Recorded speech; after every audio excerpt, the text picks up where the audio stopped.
নমস্কাৰ জনাইছোঁ সকলোলৈকে। ৰাতিপুৱা প্ৰাতঃভ্ৰমণৰ বাবে ফুৰিবলৈ আহিলোঁ। ইয়াত দেখিছেনে, আহি পাই দেখিছোঁ এই দললৈ আগবঢ়োৱা দুটা ছাগলী। কিমান জোৰত জঁপিয়াই জঁপিয়াই কেনেদৰে যুঁজিছে চাওকচোন।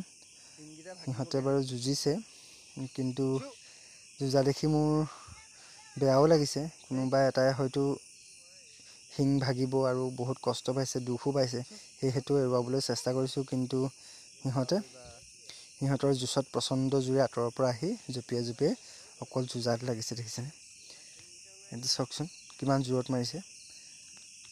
সিহঁতৰ কপালত শিঙত কিমান প্ৰচণ্ড জোৰে আঘাত কৰোঁতে কিমান দুখ পাইছে সিহঁতে, কিন্তু দুখ যে পাইছে সেইটো অনুমান কৰিব পৰা নাই।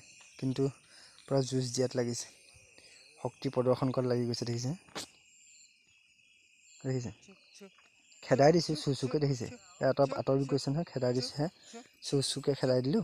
খেদাই দিয়াৰ পিছত অলপ তললৈ নামি আঁতৰি গুচি গৈছে। আকৌ কিন্তু যুঁজিবলৈ আৰম্ভ কৰিছে। যুঁজ নেৰাহে নাই, বহুত সময় ধৰি সিহঁতে এনেদৰে যুঁজি আছে।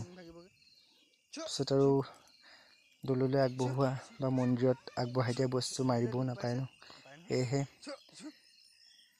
অলপ সুৰাই দি চালোঁ। সিহঁতে আঁতৰক বুলি কিন্তু নোৱাৰিছোঁ। বাৰু